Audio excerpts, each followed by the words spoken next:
हाँ जी ये equation number हमारे पास आ गई ए और ये आ गई इक्वेशन नंबर बी। हमने क्या करना है, इन दोनों इक्वेशन को ऐड कर देना बाय एडिंग बोथ इक्वेशन। देखिए हम लोगों ने क्या किया, लेफ्ट हैंड साइड को लेफ्ट हैंड साइड में ऐड कर दिया और राइट हैंड साइड को राइट हैंड साइड में ऐड कर दिया।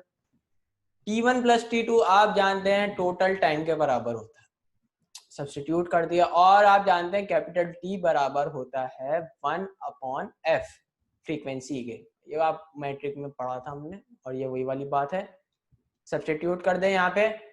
अब आ जाए हम लोग मैदान में, करना क्या है, अब यहाँ पे आपने एक अदद एलसीएम लेना है। एलसीएम क्या होगा आपके सामने मौजूद है स्लाइड, फ्रीक्वेंसी ये देखें, हमने V naught into V S minus V naught का एलसीएम ले लिया और यहाँ पे न्यूमिनेटर में वी नॉट कैंसिल हो गया। साफ सुथरी इक्वेशन आपके सामने मौजूद है। 1/f is equal to L delta I multiply by V S upon V naught into V S minus V naught. Simplify equation करते हैं भाई, मैंने आपको पहले कहा था वो वाली इक्वेशन सर्किट एनालिसिस में हम लोग एक जगह होल सर्किट के करंट रिस्पांस पे बात कर रहे होते हैं और दूसरी तरफ उसके टोटल वोल्टेज के ऊपर बात कर रहे होते हैं। वोल्टेज की इक्वेशन हमने कैसे निकाली थी, by equating equation 1 and equation 2। और करंट की इक्वेशन कैसे निकाली, by adding equation A and equation B. ये इक्वेशन ए और इक्वेशन बी कहां से आई थी भाई, आपका ट्रांजिस्टर एक दफा ऑन कंडीशन में था और एक दफा ऑफ कंडीशन में था, जिसकी वजह से आपके पास एक इक्वेशन आई और इन इक्वेशन के ऊपर बाकी आपने कंबाइन करते हुए अपना आउटपुट कैलकुलेट कर लिया, express in term of output voltage. तो अगला कौन सा रेगुलेटर है हमारे पास, अगला रेगुलेटर हमारे पास है बूस्ट रेगुलेटर। मतलब क्या, हमारे पास स्टेप अप मौजूद है। स्टेप अप में क्या होता है, हमारे आउटपुट वोल्टेज इनपुट वोल्टेज से ज्यादा होते हैं। सर्किट आपके सामने मौजूद है, आपका इंडक्टर, ट्रांजिस्टर बीच में है, देन डायोड। ये सर्किट क्या होगा, ये आपकी रिप्रेजेंट कर रही है आपके बूस्ट रेगुलेटर को। तो टर्न ऑन टाइम कौन सा होगा, टर्न ऑन टाइम वो वाला टाइम हुआ जब आपका ट्रांजिस्टर ऑन कंडीशन में है, और टर्न ऑफ टाइम वो वाला टाइम होगा जिस वक्त आपका ट्रांजिस्टर ऑफ कंडीशन में। और T1 कौन सा टाइम है, जब आपका ट्रांजिस्टर ऑन कंडीशन में है। और T2 टाइम वो वाला T1 टाइम वो वाला टाइम है जिस वक्त आपका ट्रांजिस्टर ऑन कंडीशन में है, और T2 टाइम वो वाला टाइम है जिस वक्त आपका ट्रांजिस्टर ऑफ कंडीशन में है। तो जाहिर सी बात है inductor current rises from I1 to I2, और T2 कंडीशन में क्या होगा, आपके इंडक्टर ने जो चार्ज स्टोर किया हुआ है वो आगे सर्किट को कन्वे कर रहा हो। तो पहली बात है, हम लोग बात करते हैं किस की, वेव फॉर्म की। हमारे पास आउटपुट वोल्टेज ये रहे, सॉरी सोर्स के वोल्टेज ये रहे। अब करंट के ऊपर बात करते हैं क्या है।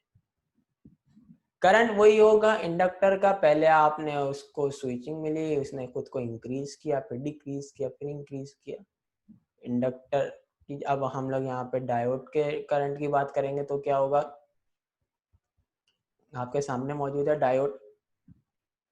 डायोड का भी ये हाल होगा, जब जाहिर सी बात है स्विचिंग होगी तो एक वक्त में आपका करंट इंक्रीज हो रहा है और दूसरे वक्त में डिक्रीज भी हो रहा है। इंक्रीज की स्टेट हमेशा नहीं रहेगी, क्योंकि आपकी जो वोल्टेज ऑफ सोर्स है ना वो खुद ऑफ हो रहा है, जिसकी वजह से आपके वेव फॉर्म इस तरह चेंजिंग आ रही है। और आप ट्रांजिस्टर के वेव फॉर्म देख रहे क्या हो रही है, एक वक्त में उसमें भी इंक्रीज हो रहा है, लेकिन जैसे ही वो टी ऑफ में जा रहा है वहां क्या हो रहा है, नो रिजल्ट। तो ये आपके इनपुट के ऊपर आपके आउटपुट सारा वेरी हो रहा है, टोटल टाइम ये होता है। अब आते हैं हम सर्किट के एनालिसिस की तरफ। सर्किट एनालिसिस का हमें क्या कह रहा है, ये देखें आप, T1 मतलब turn on time of transistor.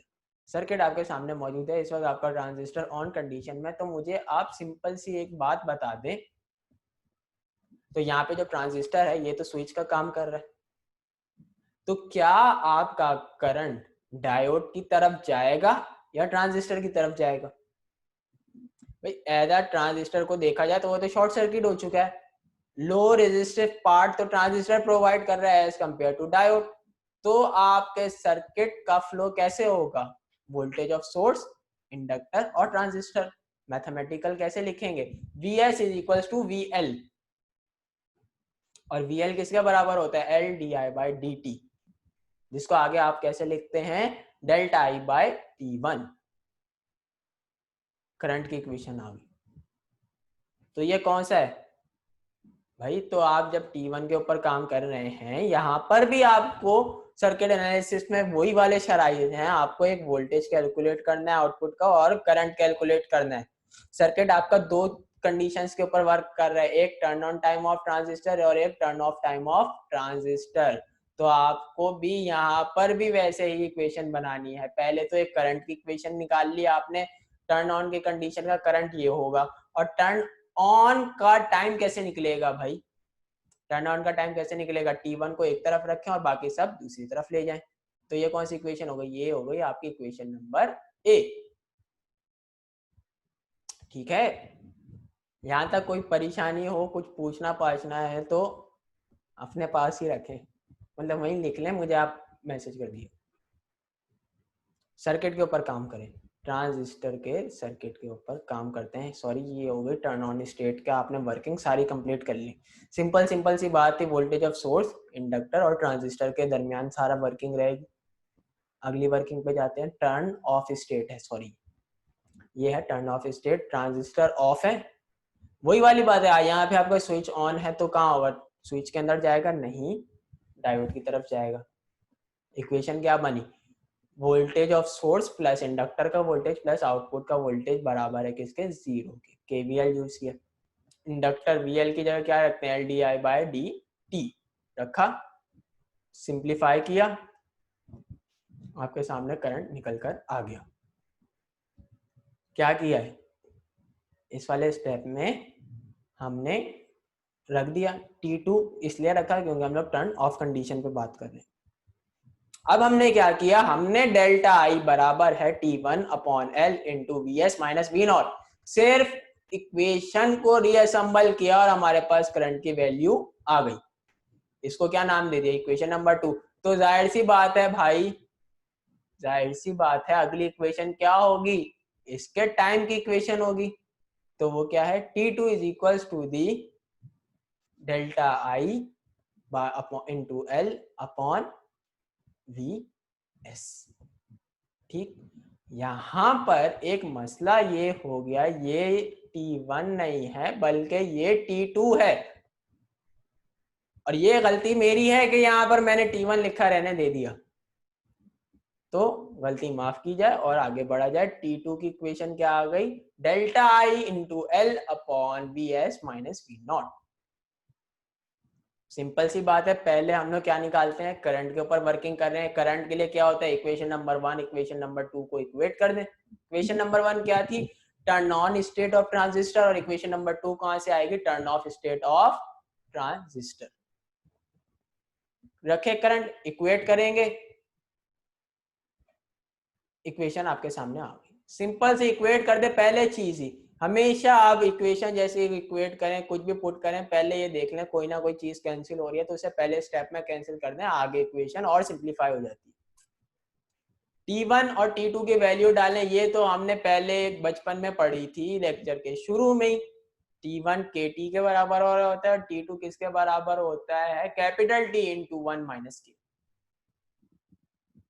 Equation में पुट किया, चीज क्या कैंसिल हुई, कैपिटल T कैंसिल हो गया इक्वेशन के दोनों तरफ, कैपिटल T इक्वेशन के दोनों तरफ कैंसिल हो गया और साफ सुथरी सी एक इक्वेशन बन गई आपके सामने।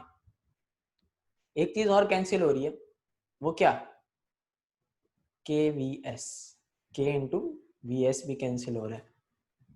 अब तो देखें इक्वेशन बिल्कुल साफ सुथरी सी इक्वेशन हो गई। ये किसके बराबर था भाई, आपने यहां से एक चीज कॉमन निकाल लें, और वो क्या है, V0 कॉमन आ रहा है, V0 कॉमन निकाल लिया इंटू 1 माइनस के, इक्वेशन और सिंप्लीफाई हो गई। अब तो V0 निकल जाएगा, V0 is equal to VS upon 1 minus K, निकल गया इक्वेशन। अब आप दूसरे कंडीशन, अब जो इक्वेशन ए बी आपने संभाल के रखी थी उसको यूज करते हैं। क्या करना, हमने इक्वेशन ए बी को यहाँ पर ऐड करेंगे, equation A equation B. Equation A कहाँ से आई, turn on state of transistor, equation two turn on A off B, turn off state of transistor की कैलकुलेशन से रखा। T1 प्लस T2 किसके बराबर होता है, टाइम पीरियड टोटल, और यहाँ पर आपने एलसीएम लेके मैंने फटाफट ये एक स्टेप कर लिया।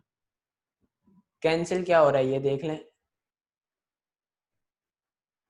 VS कैंसिल हो गया। और आगे बढ़े तो आप देखें कि टाइम पीरियड क्या होता है, 1/f, उसको इक्वेशन में डाला, सब्स्टिट्यूट किया। अब आपने कैलकुलेट क्या करना है, सिंपल डेल्टा आई निकालना है। वो कैसे, इक्वेशन को रीअसेंबल करें, डिनोमिनेटर को दूसरी तरफ फेंकें, यहाँ डिवाइड है तो वहां जाके मल्टीप्लाई की कंडीशन में आ जाएगा, और ये निकल के आपके पास डेल्टा आई आ गया। लाइन क्या है, express in term of output voltage, sorry यहाँ करंट आएगा। तो यहाँ तक का था हमारा लेक्चर। उम्मीद करता हूँ कि ये आपको यहाँ तक कोई मसला नहीं हुआ होगा और कुछ समझ आ गया होगा। ठीक, तब तक के लिए अगले लेक्चर का इंतजार करें। तब तक के लिए अल्लाह हाफिज।